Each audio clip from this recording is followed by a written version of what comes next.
반갑습니다. 예, 제가 넌센스 퀴즈를 먼저 드리고 시작할까 합니다. 자, 첫 번째 문제입니다. 불임 부부가 읽어야 할 성경책은요? 누구십니까?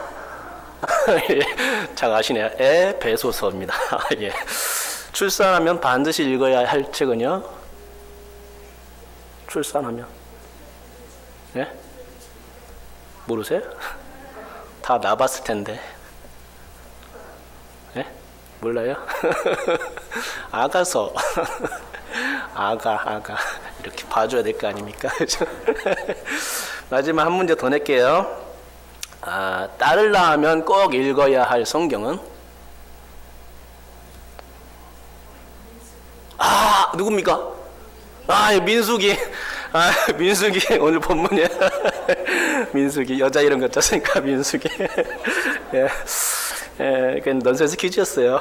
상품을 줄까 하다가 고민하다가 그런 얘기는 안 했습니다. 오늘 민수기 말씀입니다. 민수기 12장 말씀인데요. 1절부터 3절까지는 제가 안 읽었죠. 일부러 3절부터 2절까지는 안 읽었죠. 3절부터 13절까지만 제 본문으로 택했어요.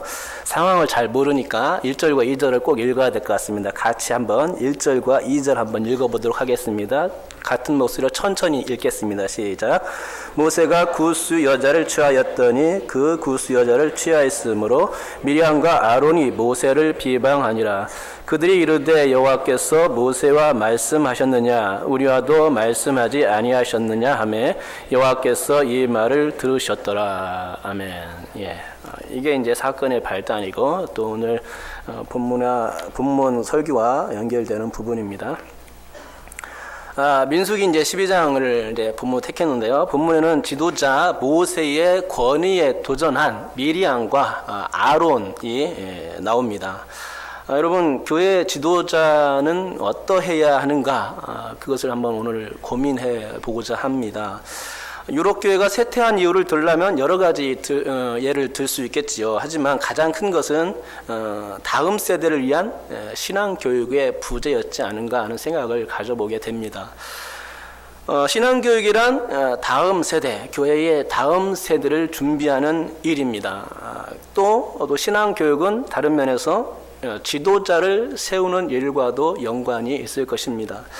지도자를 세우는 일에 실패하면 우리나라도 유럽과 다르지 않다고 말할 수 없게 되는 것입니다. 더군다나 출산율이 저하되고 위축된 그런 한국 사회에서는 황색등을 넘어서 적색 신호가 켜지는 상태이고요. 주일학교의 출석률이 현격히 떨어지고 있는 상황이죠. 우리 교회도 그것에서는 예외가 아닙니다. 그러기에 교육의 중요성을 다시금 이제 실감하게 됩니다. 저는 오늘 본문에서 지도자의 위상에 대해서 세 가지로 한번 정리해서 여러분과 나누려고 합니다. 첫째로 교회의 지도자는 하나님께서 세워주시는 직책이다. 그러기에 그 하나님께서 세워주시는 그 직책 안에는 하나님의 절대 주권이 거기에 포함되어 있다 하는 것이고요. 둘째로 교회 지도자는 하나님께 대하여 충성하는 자여야 한다라는 것입니다. 하나님께 인정받지 못하면 교회의 지도자로서의 권위가 많이 떨어지는 거겠죠. 권위가 없는 것입니다. 셋째로 교회의 지도자는 사람들을 향한 긍휼과 사랑의 마음을 가져야 한다는 것입니다. 이 세 가지이죠. 이런 마음이 없으면 교회는 상하지위로 고착된 어떤 딱딱한 공간으로 변해버릴 수밖에 없다는 것입니다. 사람을 사랑하는 지도자가 되어야 된다는 얘기죠. 그러니까 교회 지도자는 정리하면은 세 가지로 나눌 수 있겠는데, 첫째는 하나님께서 세워주셔야만 될 수 있고, 또 그렇게 해서 지도자가 되었더라도 그것으로 끝나는 것이 아니라 충성을 다하는 신실함이 그 지도자에게 있어야 한다는 것이죠. 또 그것과 함께 마지막으로 교회의 지도자는 이익사업을 교회가 하는 것이 아닌 이상 생명사업을 하는 거지 않습니까? 이 생명사업을 하기 때문에 이웃에 관한 관심, 이거 부분에 대해서 절대로 놓쳐서는 안 된다는 것입니다. 그러면 이제부터 구체적인 지도자의 위상에 대해서 한번 살펴보도록 하겠습니다. 그러나 제가 이게 말씀드리기 전에 우리는 지도자가 어떤 사람인가 이 말씀을 확인하기 전에 일단 교회 지도자가 어떤 사람인지를 깨닫게 해주는 신뢰를 접하게 되죠. 그것은 바로 오늘 본문의 사건입니다. 모세의 누이인 미리암과 아론이 동생 모세를 비방한 사건입니다. 형제들이 짜고 동생 모세를 비방한 이유는 다름 아닌 모세가 구스 여자를 취해서 결혼했다 하는 이 일 때문이었습니다. 하지만 구스 여자를 취한 것은 모세를 걸어 넘어뜨리기 위한 수단이었지 그게 직접적인 원인은 아니었습니다. 그러면 그들의 진심은 무엇이 있을까 했을 때에 그것은 너만 지도자냐? 나도 지도자, 우리도 지도자야. 그러니까 내가 지도자라고 해서 이래라 저래라 하면 안 돼 라는 거였죠. 한마디로 자신들도 지도자니까 모세 내 마음대로 해서는 안 된다라는 것이 진짜 이유였습니다. 우리가 전통적으로는 이 사건은 모세가 잘못한 사건에서 발단되었다고 이렇게 알고 있습니다. 왜냐하면 모세가 이방 여자를 아내로 취하했기 때문에 라는 겁니다.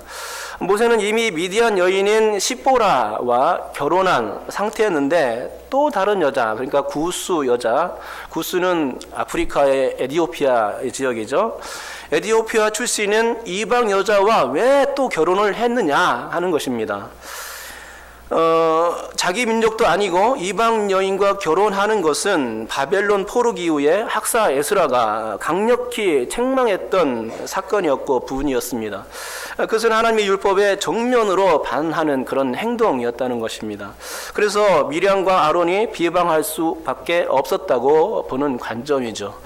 그러니까 미리암과 아론은 잘못이 없고 대신에 모세가 잘못했기에 형님 누나가 책망하게 되었다고 말하는 것입니다. 그런데 여러분 정말 그럴까요? 모세가 구스 여인을 취한 게 맞을까요? 이에 대한 의견은 좀 분분하기 때문에 결론을 쉽게 내릴 수 있는 부분은 아닙니다. 하지만 우리가 하나님께서 모세를 책망하지 않으시고 미리암과 아론을 책망하셨다는 사실에 주목하면 해결의 실마리가 보이지 않을까, 해결의 실마리를 풀 수 있지 않을까 하는 생각을 가져봅니다. 그러면 왜 하나님은 모세가 잘못했는데 모세를 책망하지 않고 미리암과 아론을 책망하시고 또 미리암에게는 나병, 즉 악성 피부병까지 들게 했을까요? 이 부분에 대해서 설명이 필요한 것이죠. 결론은 모세가 잘못한 일이 없기 때문이라고 봐야 한다는 것입니다. 안 그러면 하나님은 이랬다 저랬다 하는 하나님이 된다는 것입니다. 율법에는 이방 여인과 결혼하지 말라고 하고선 특별한 사람에게는 그것을 허용한다면 그것은 율법의 수평 원칙에 어긋나는 행동이라는 말이죠. 그런 하나님은 결코 공평한 하나님이 될 수 없다는 것입니다. 사건의 상황에 따라서 말을 바꾸는 것은 사람들 관계에서도 아주 못된 행동이 아닙니까? 하물며 하나님께서 그런 하나님이라면 이건 더 이상 믿지 못할 하나님이 될 수밖에 없는 상황인 것입니다. 그래서 우리는 다른 해석을 취해야 합니다. 다른 해석의 단서는 구스라는 지명에 있습니다. 구스란 아프리카에 있는 협소한 지역만을 가리키는가? 아니면 다른 광의의 의미, 광의의 지역으로서 다른 지역으로서 사용되고 있는가를 따져보아야 하는 것입니다. 그런데 다행히 구스의 단서가 나옵니다. 어디에 나오냐면 하박국 3장 7절에 나옵니다. 하박국에 나오는 구스는 이렇게 나오죠. 구산의 장막이라고 나옵니다. 이 구산의 장막인데 구산의 장막을 구스라고 했던 모양입니다. 그것은 그 구산의 장막은 미디안 지경을 일컫는 말입니다. 맞습니다. 우리가 광주라고 말할 때 사람들은 대다수 어디를 생각하지요? 전라도 광주를 생각합니다. 그렇지만 전라도 광주만 있습니까? 어디 광주가 또 있죠? 예, 잘 아시네요. 경기도에 많이 가보셨나 봐요. 경기도 광주도 또 있습니다. 또 광주가 또 있을 것 같아요. 그런데 알려지지 않아서 그렇죠. 그렇죠? 리따니에는 광주가 있지 않을까 또 생각이 되는데요. 광주가 또 있다는 것입니다. 그렇죠? 근데 사람들은 대다수 광주 하면은 전라도에 있는 광주를 생각하는 거죠. 그 첫 번째입니다. 그렇죠? 근데 두 번째 광주가 있었던 거죠. 경기도 광주가 있다는 것입니다. 전라도가 아닌 경기도에 광주가 있는 것이죠. 그래서 어디 광주냐? 라고 한 번 더 물어봐야 맞는 겁니다. 그러니까 모세가 구스 여자를 취했다고 했을 때에 구스가 어디냐고 한 번 더 물어봐야 아주 정확해지는 것입니다. 당시 구스는 크게 두 곳으로 압축되었던 것입니다. 아프리카 지역의 구스와 미디안 지역의 구스입니다. 그러니까 아프리카의 구스가 아니라 미디안 지역의 구스라면 정확히 모세의 아내였던 십보라의 고향과 일치되는 것입니다. 모세가 이스라엘 백성들을 출애굽하면서 십보라와 잠깐 떨어져 있었는데 이 사건이 나오는 시즌쯤에서 십보라가 광야로 이렇게 모세에게로 왔다는 것입니다. 그러니까 그것과 그 사건과 자꾸 연결시킬 수 있는 것이죠. 미디안 지역은 바로 십보라의 고향인 것입니다. 구스가 그런 지명으로 사용했다면 이것은 두 번째 결혼의 의미가 아닌 것이죠. 첫 번째 결혼의 그 십보라와 결혼한 사건을 가지고 형님 누나가 질타한 비방한 내용이 되는 것입니다. 하지만 여러분, 이미 하나님은 모세가 십보라와 결혼한 사건을 인정한 상태였습니다. 하나님은 이방 여인, 즉 미디안 여인인 십보라와 결혼한 상태를 크게 문제 삼지 않았다는 것입니다. 문제 삼았으면 벌써 하나님께서 모세에게 말씀하셨고 어떤 벌칙을 주셨을 것입니다.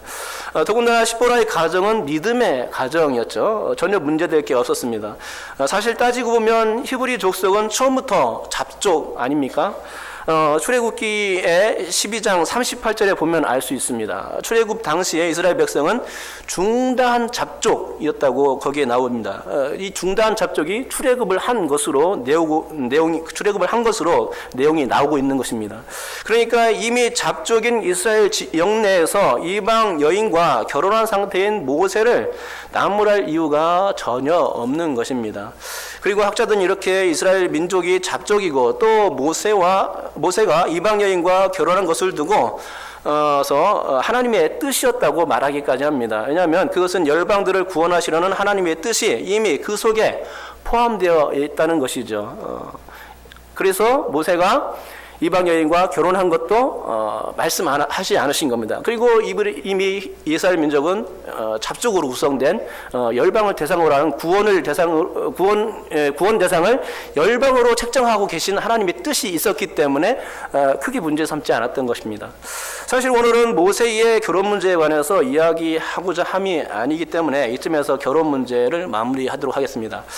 그러니까 미리암과 아론은 결혼 문제가 아니라 실상 지도자로서의 권위의 문제 때문이었음을 알게 되는 것이죠. 제가 이야기하는 것도 바로 이 부분입니다. 자, 그러면 지금 간략하게 사건 개요를 살펴보겠는데요.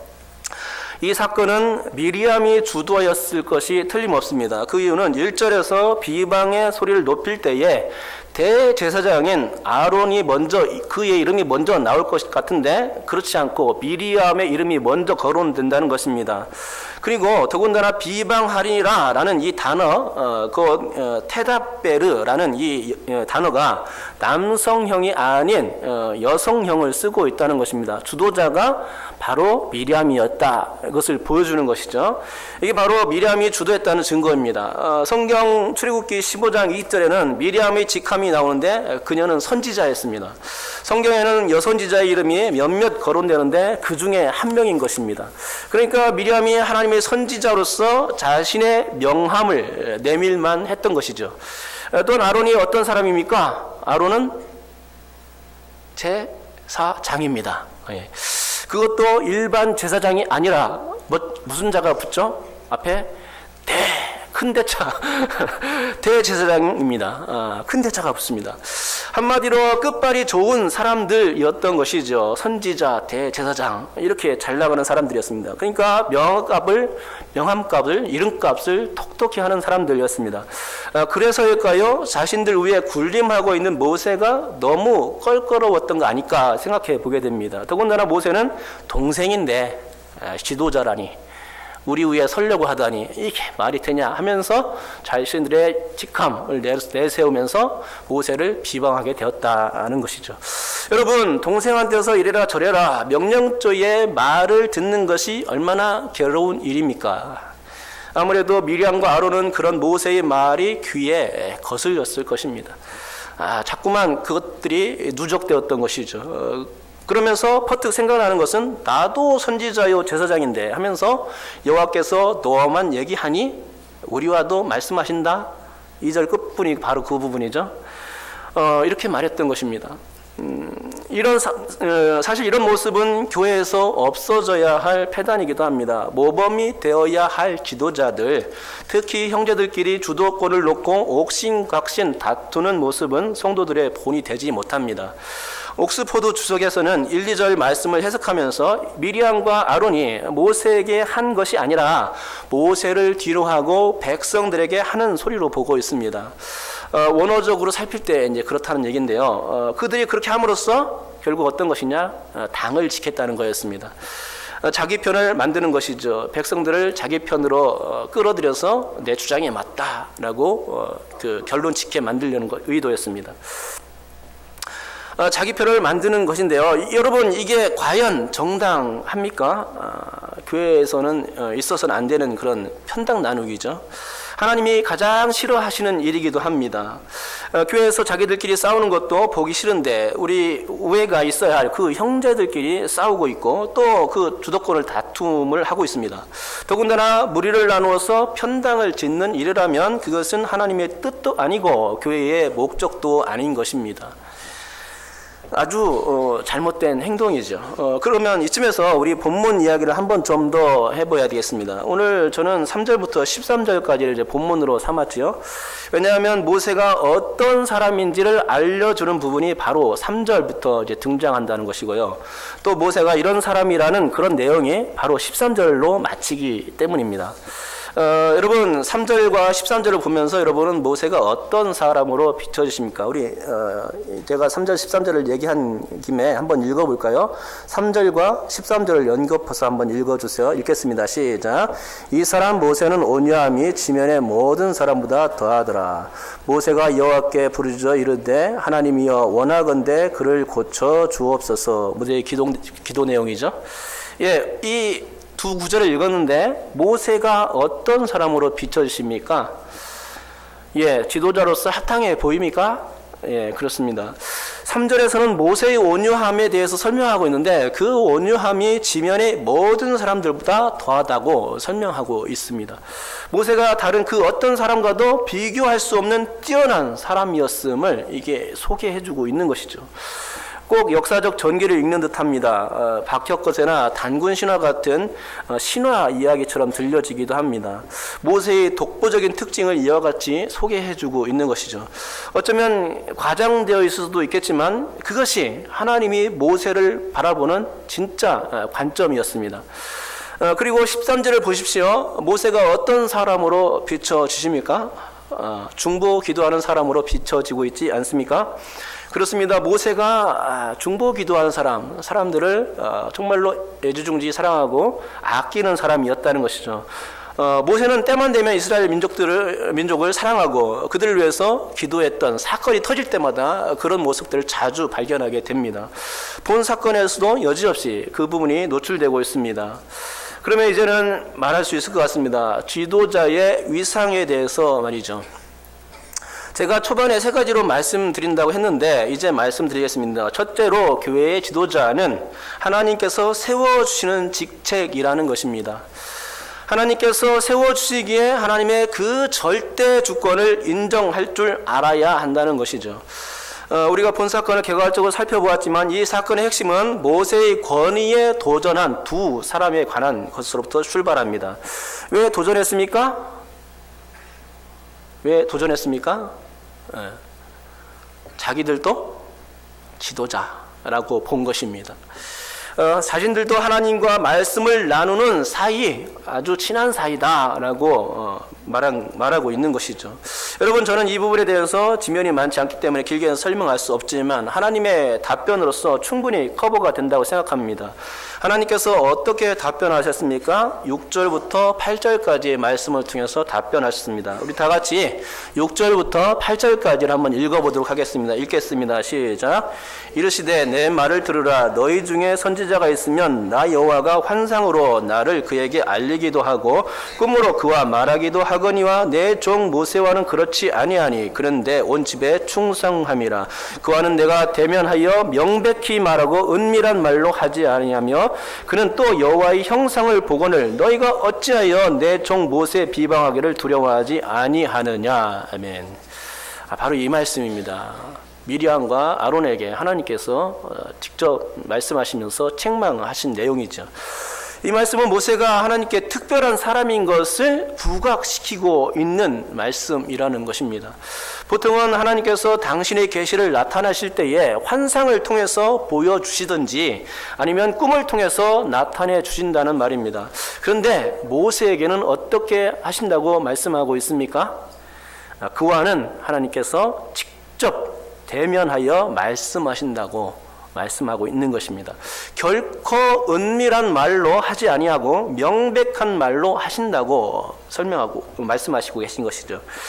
또 모세 그는 여호와의 형상을 보는 자라고 말씀합니다. 하나님의 형상을 보면 어떻게 됩니까? 바로 그 자리에서 죽습니다. 그만큼 하나님은 거룩한 분이시고 하기 때문에 죄를 많이 지은 존재는 하나님 앞에서 살아있을 수가 없는 것이죠. 그런데 모세는 하나님의 형상을 보는 자입니다. 얼마나 대단한 사람입니까? 하나님께서 직접 말씀하신 내용입니다.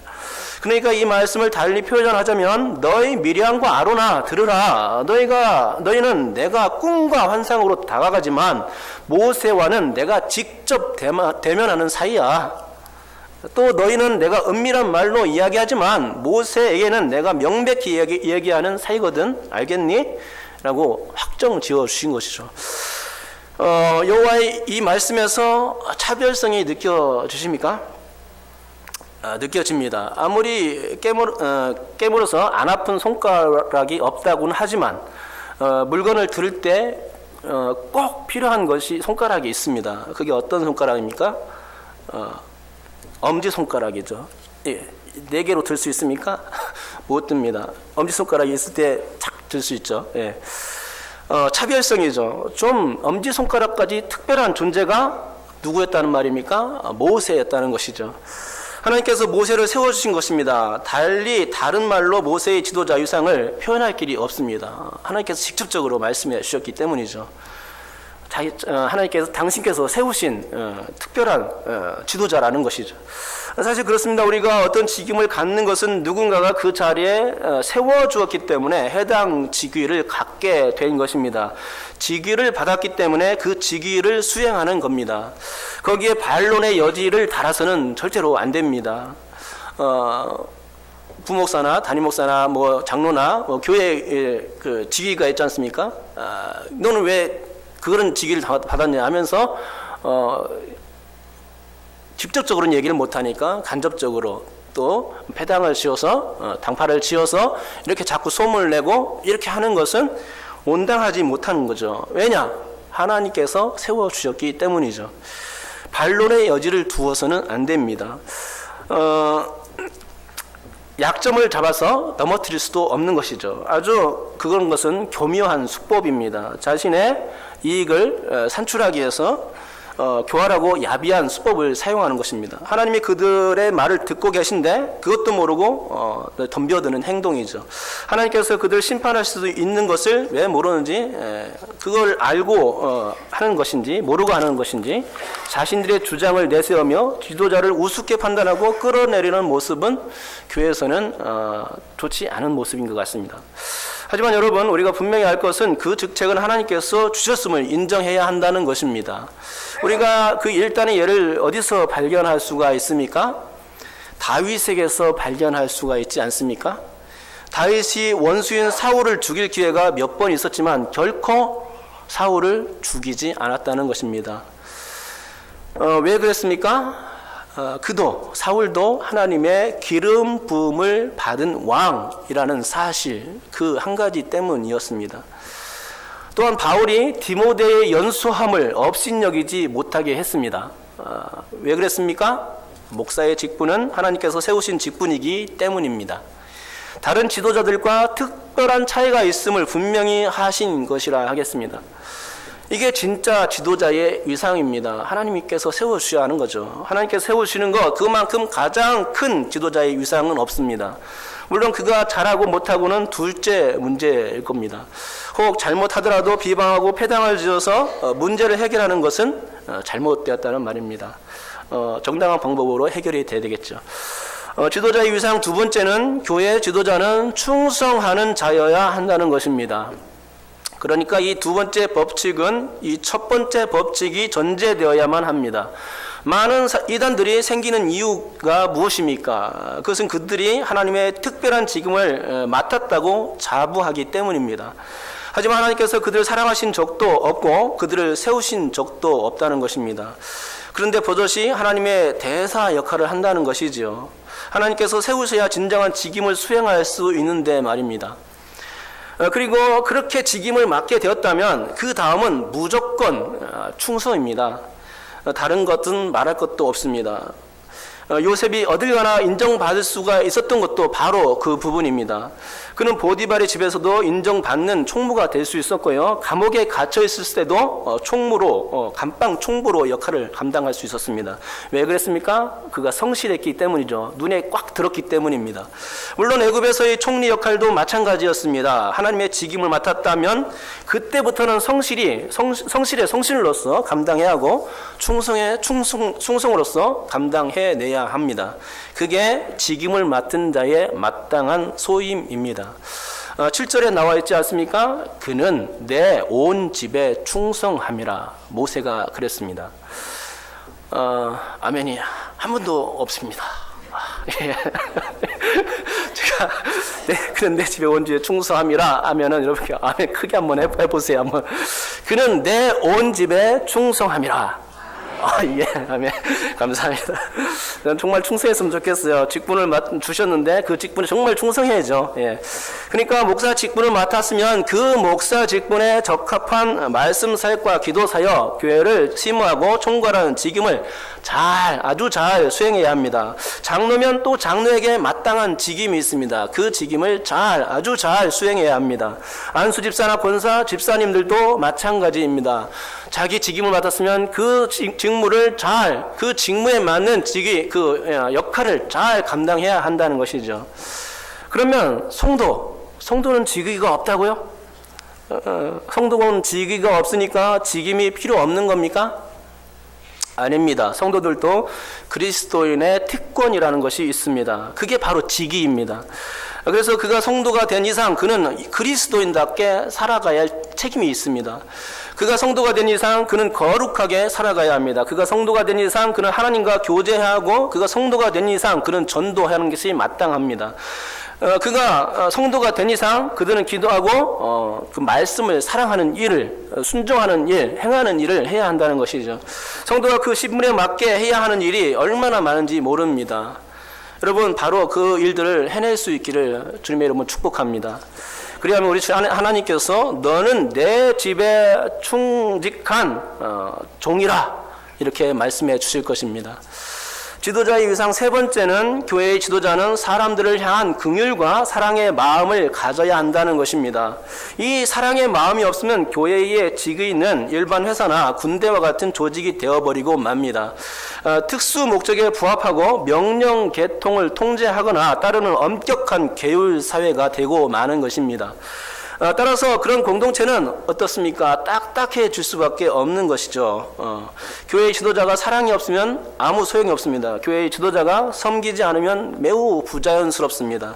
교회의 지도자가 지체들을 위하여 기도해 주지 않으면 그 공동체는 금방 죽어버립니다. 교회에서 생명사역이 활발하게 일어날 수 있게 그 지도자가 해야 한다는 것이죠. 왜냐하면 교회의 지도자가 그 직분을 계급으로 생각하기 때문에 그런 일들이 벌어집니다. 계급장을 떼어내야 한다는 것이죠.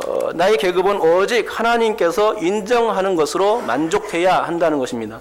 그래야 정당한 것입니다. 교회의 계급은 섬기라고 주어진 것이죠. 다른 이들을 위해 기도하라고 주어진 것입니다. 모세의 그런 모습 3절과 13절을 읽었지만 거기에서 드러나지 않습니까? 13절에서 특별히 드러나죠. 미리암을 위해서 기도했던 모습입니다. 여러분, 모세를 보십시오. 모세가 자신에게 반기를 들고 비방했던 미리암과 아론을 위해서 어떻게 했습니까? 모세는 그들을 위해서 기도했다는 것입니다. 특히 하나님은 미리암을 나병으로 치셨는데 이때 모세는 긍휼의 마음을 잊지 않았습니다. 미리암을 위해서 선처를 호소했던 것이죠. 그녀를 위해서 하나님께 바로 기도를 드렸습니다. 하나님과 대면하여 말씀드렸던 것입니다. 제발 거두어 주옵소서, 제발 고쳐 주옵소서, 간절한 마음을 담아서 하나님께 호소했던 것입니다. 모세는 미리암이 하나님께서 진심으로 나병에 들었을 때에 살이 반이나 썩어 들어가는 모습을 보면서 너무나 안타까웠습니다. 그것을 보고 그냥 두고 볼 수가 없었습니다. 모세는 견딜 수가 없었던 것이죠. 나의 누이가 저런 아픔을 당해야 하는구나 딱하게 본 것입니다. 바로 그래서 기도로 이어질 수밖에 없었던 부분입니다. 비록 자신을 비방했던 누이였지만 누이가 이렇게까지 고통을 맛본다는 것은 차마 볼 수 없는 일이었습니다. 이것이 지도자가 가져야 될 긍휼의 마음입니다. 너그러운 마음, 교회의 모든 직분자는 바로 이 마음을 놓쳐서는 안 될 줄 믿습니다. 바울은 빌립보서 2장에서 말씀합니다.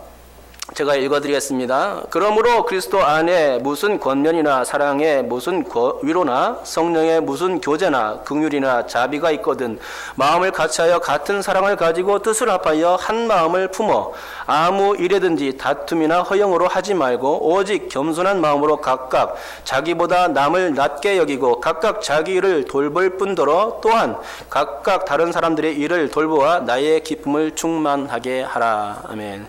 바울은 이 말씀을 전한 후에 너희 안에 이 마음을 품으라 곧 그리스도 예수의 마음이니 라고 설파한 것 아닙니까? 예수 그리스도께서 자기를 비워서 이 땅에 내려오셨고 죽기까지 복종하신 바로 그 사실을 예로 들면서 성도가 그리스도의 마음을 품어야 한다고 강변했던 것입니다. 지금까지 저는 모세에 대해서 살펴보았습니다. 지도자의 위상에 대해서 살펴보았습니다. 첫째로 지도자는 하나님이 세워주시는 권위여야 한다는 것이었죠. 둘째는 그런 지도자라면 하나님께 충성해야 한다는 것이며 셋째로는 사람들에 대한 관심이 아주 특별해야 한다는 것이었습니다. 자, 그런데 이것은 지난 금요일 날 우리 최현수 강수사님께서 설교했던 내용과 부합됩니다. 지난 금요일에 십계명에 대해서 살펴주셨는데 십계명이 현대의 사회에 의미 없는 것으로 치부되어서는 안 된다는 그런 내용이었습니다. 왜냐하면 하나님을 사랑하고 이웃을 사랑하는 것이 십계명의 기본 정신이기 때문입니다. 우리는 그리스도인이 된 이상 곧 하나님께서 우리를 세워서 하나님의 권세 있는 하나님의 백성이 된 이상 하나님을 경외하며 섬겨야 한다는 것이고 그 하나님의 사랑을 받은 우리는 이웃으로 그 사랑의 범위를 확대해야 한다는 것입니다. 그렇게 하는 것이 그리스도인의 행보인 것이죠. 그것은 또한 결코 지도자의 위상과 다르지 않다는 것입니다. 이게 교회의 정신입니다. 이게 참된 교회의 교육입니다. 교회는 하나님이 세워주신 권위 아래서 하나님과 이웃을 사랑해야 하는 것이죠.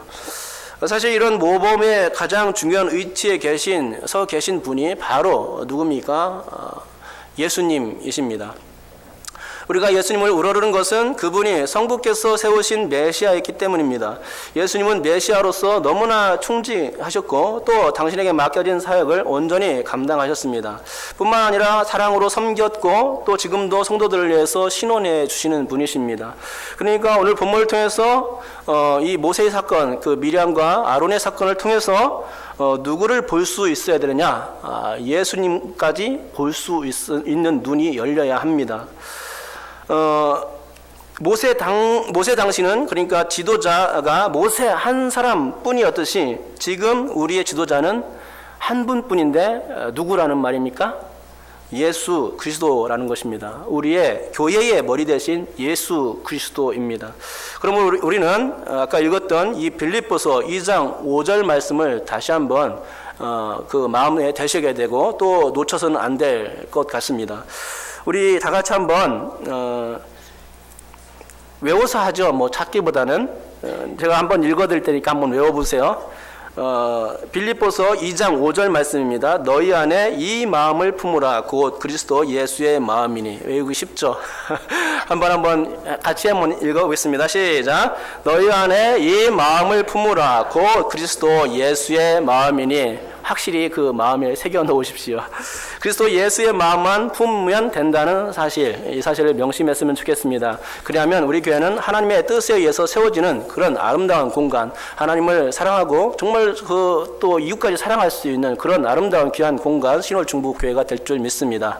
기도하겠습니다.